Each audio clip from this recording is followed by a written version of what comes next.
Men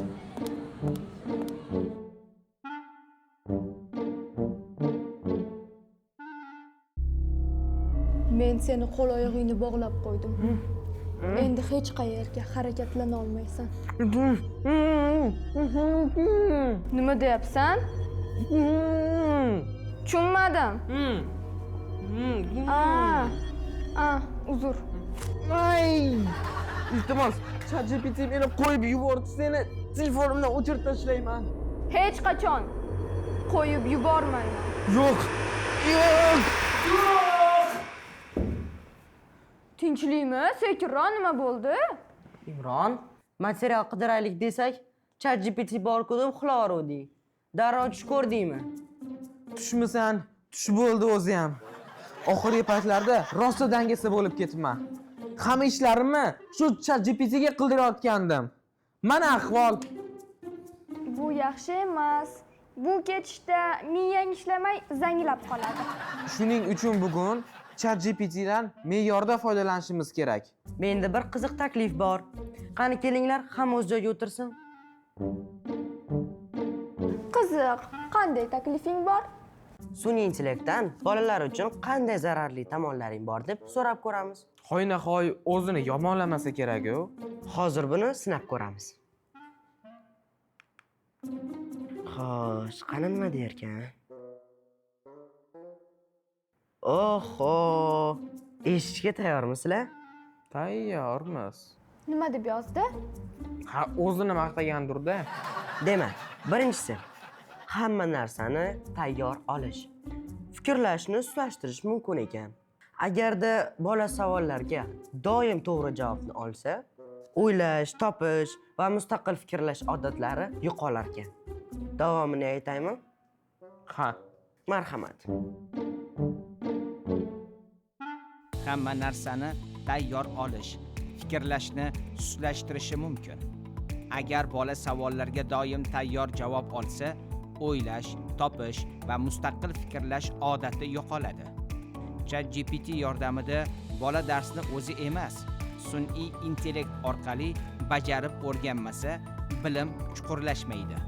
Yoshiga mos bo'lmagan savollar yoki mazmunlar, noto'g'ri so'ralgan savollar orqali bola tushunmasligi kerak bo'lgan narsalarga duch kelishi mumkin. Masalan, siyosiy, diniy, emotsional murakkab mavzular. Haqiqiy insoniy muloqot kamayadi. Bola ko'p vaqtni ChatGPT bilan o'tkazsa, odamlar bilan yuzma-yuz jonli gaplashish ko'nikmalari suslashishi mumkin. Ekran qarshisida ko'p vaqt o'tkazadi.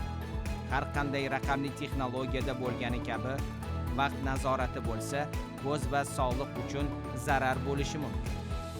Sun'iy javoblarni 100% to'g'ri deb o'ylashi mumkin. ChatGPT juda ko'p narsani bilsa ham xatolar bo'lishi mumkin. Bola buni to'g'ridan to'g'ri haqiqat deb qabul qilib, yanglishishi mumkin. Umuman ChatGPT dan qanday maqsadda foydalanish kerak? Shu haqida sizlarga ma'lumot beramiz. Birinchi, dars tayyorlashda yordamchi, murakkab mavzularni tushunarli tilda tushuntiradi. Ikkinchi, yangi so'zlarni o'rganish, so'z boyligini oshiradi. Imlo va talaffuzni to'g'rilashga yordam beradi. Uchinchi, insho va hikoya yozish mashqi, ijodiy fikrlashni rivojlantiradi. To'rtinchi, tarix va geografiyani o'rganish, qadimiy joylar, shaharlar va voqealarni jonli tasvirlaydi. Beshinchi, matematika misollarini tushuntirish, nafaqat javob beradi, balki qanday yechilganini ham izohlaydi. Oltinchi, mantiqiy o'yinlar va topishmoqlar tafakkurni o'stiradi, o'qishdan zerikmaslikka yordam beradi. Yettinchi, ijodiy loyihalar uchun g'oya topish, rasm, video yoki hikoya uchun yangi fikrlar beradi. Sakkizinchi, to'g'ri yozishni mashq qilish, imlo, tinish belgilari va ifodali yozishni o'rgatadi. To'qqizinchi, axloqiy saboqlar va hayotiy masalalar, yaxshi odob, do'stlik va yordam haqidagi suhbatlar orqali tarbiyalaydi. 10.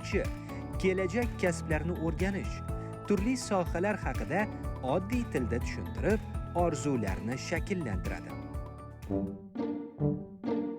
necha marta aytish kerak? Noto'g'ri fikrlayapsiz. Bola, zerikib qolmadinglarmi?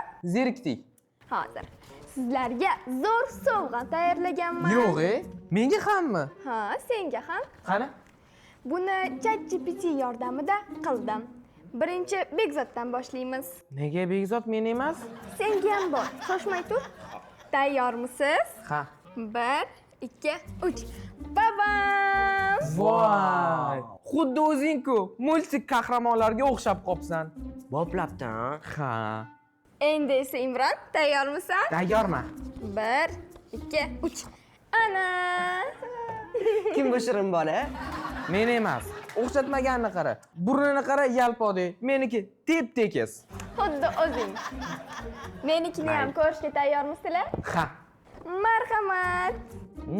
Seniki ham chiroyli chiqibdi. O'zingdan ham chiroyli bo'pti. Ey, gapingni qara. Yo'q, chiroyli. Imron, nima kayfiyating yo'q?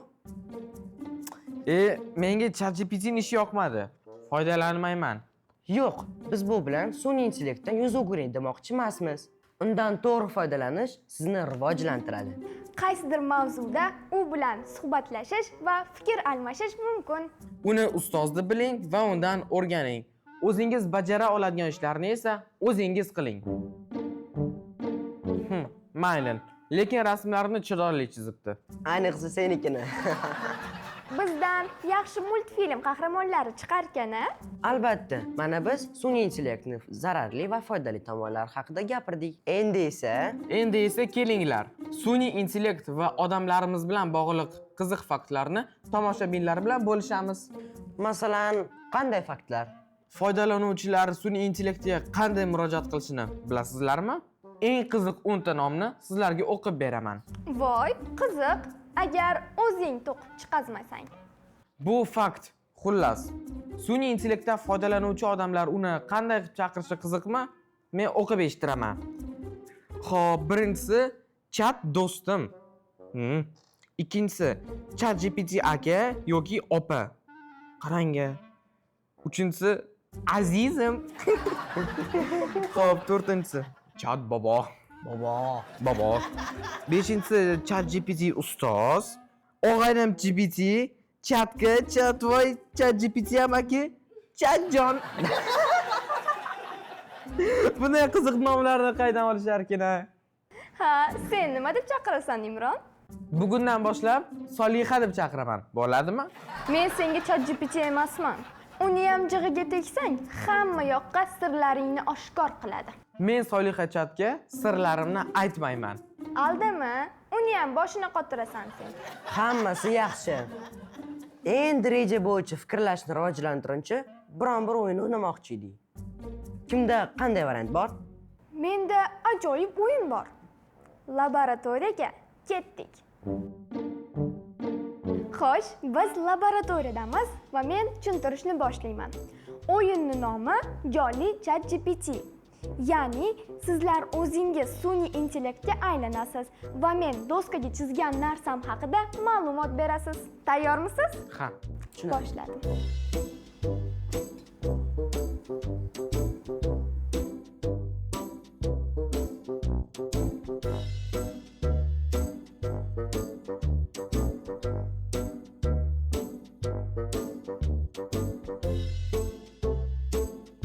Tayyor. Imron, bu nima?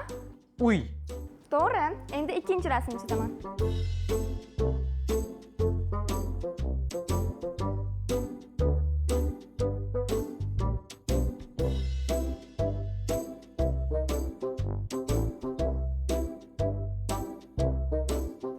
Nima bu? Kitob. To'g'ri. Endi alishamiz. Men chizaman, sizlar esa topasizlar. O'tib ol. Gentleman. Xo'p, nima chizsam ekan? Qornim biroz och. Bilaman. Ovqat chizsa kerak.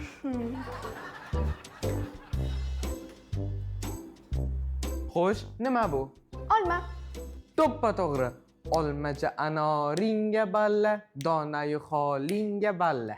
Namanganning olmasi anori bordir ey. ko'nglimni band etgan o'shal dildorey. Qirmizi olma shirin bo'larkan, yarim oy bir kun to'lim bo'larkan. To'ygacha sevgi, bu orzu havas, haqiqiy sevgi sevgi keyin bo'larkan. Olma haqida bolalar aytgan qo'shiq yo'qmikan? Hammasi sevgi haqida. O'ylab ko'rish kerak. Qoyil qilding, juda yaxshi o'ynagan. Bu o'yinni o'ynagan bolalar ChatGPTdan ham aqlliroq bo'lib ketadi. To'ppa to'g'ri. Sun'iy intellektdan bugungi qismni qanday tugatay desam, u aytdiki, Voy, bo'ldi. hazillashdim. Kelinglar, menda bir zo'r taklif bor. Qani? Qo'lni ko'taramiz va silkitamiz. Bunday edi. Hayır.